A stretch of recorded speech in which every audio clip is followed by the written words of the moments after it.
Hello! അങ്ങനെ നമ്മുടെ സാന്ത്വനം പുത്തൻ പ്രൊമോലുണ്ടല്ലോ. നമ്മുടെ ശ്രീദേവി നമ്മുടെ ആനന്ദിനെ വരുതിയിലാക്കാനുള്ള ശ്രമത്തിലാണ് നമ്മുടെ ശ്രീദേവിയുടെ അമ്മ ഉപദേശിച്ച പ്രകാരം നമ്മുടെ ആനന്ദിനെ ആ വീട്ടിൽ നിന്നും പറിച്ച് വേറൊരു സ്ഥലത്തേക്ക് പറിച്ച് നടാൻ തന്നെയാണ് നമ്മുടെ ശ്രീദേവിയുടെ ഉദ്ദേശം. അതിനുവേണ്ടി നമ്മുടെ ആനന്ദിനടുത്ത് അമിത സ്നേഹം പ്രകടിപ്പിക്കുന്നു, കെട്ടിപ്പിടിക്കുന്നു. അങ്ങനത്തെ കുറച്ച് നിമിഷങ്ങളാട്ടോ നമുക്ക് ആദ്യം കാണുവാൻ സാധിച്ചത്. പിന്നീട് നമ്മുടെ മിത്ര നമ്മുടെ ആര്യന്റെ അടുത്ത് പറയുന്നുണ്ട്, ശ്രീദേവി ചേച്ചിയുടെ സ്വഭാവത്തിൽ എന്തൊക്കെയോ ഒരു ചെറിയ പെശകുണ്ട്. കാരണം ഭയങ്കര പണിയെടുക്കലാണ്. അതാണ് ഇതാണെങ്കിലും എന്തൊക്കെയോ എവിടേക്കോ ഒരു തകരാറ് പോലെ എന്ന് നമ്മുടെ മിത്ര ആര്യനോടൊക്കെ പറയുന്നുണ്ട് ട്ടോ.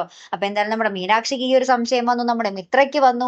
ഇനി അപ്പൊ എല്ലാവർക്കും സംശയം തോന്നി നമ്മുടെ ശ്രീദേവിയെ പറ്റി കൂടുതൽ അന്വേഷിക്കാൻ തന്നെയായിരിക്കും സാധ്യത. അതിന് ശേഷം ഉണ്ടല്ലോ നമ്മുടെ ഗോമതിക്ക് ആകപ്പാടെ അങ്കലാപ്പ്. ഇവിടെ വന്നു കയറിയപ്പോ തന്നെ നമ്മുടെ ശ്രീദേവി ഭരണം ഏറ്റെടുത്തു. അടുക്കള ഇപ്പോൾ അടുക്കളയുടെ പരിസരത്ത് പോലും നമ്മുടെ ഗോമതിയെ അടുപ്പിക്കുന്നില്ല. അപ്പൊ നമ്മുടെ ഗോമതി പറയുന്നുണ്ട്, അടുക്കളയിൽ നിന്ന് പോയാൽ പിന്നെ ആ വീട്ടുഭരണം പോയി എന്ന് അർത്ഥം എന്നൊക്കെ പറഞ്ഞിട്ട് നമ്മുടെ മീനാക്ഷിയോട് നമ്മുടെ മിത്രയോടൊക്കെ ആ ഒരു അങ്കലാപ്പ് ഇങ്ങനെ പറഞ്ഞുകൊണ്ടേ ഇരിക്കുവാട്ടോ. നമ്മുടെ ഗോമതിക്ക് ആകപ്പാടെ ടെൻഷൻ. താൻ ആകപ്പാടെ ഇവിടെ ഒരു പുറമ്പോക്കായി മാറിയല്ലോ. വെറുതെ ഒരു ഗോമതി എന്നുള്ളൊരു പേരിലായി ഇപ്പൊ നമ്മുടെ ഗോമതി ദേവമംഗലത്ത്. എല്ലാം നമ്മുടെ ശ്രീദേവിയുടെ കയ്യിലായി.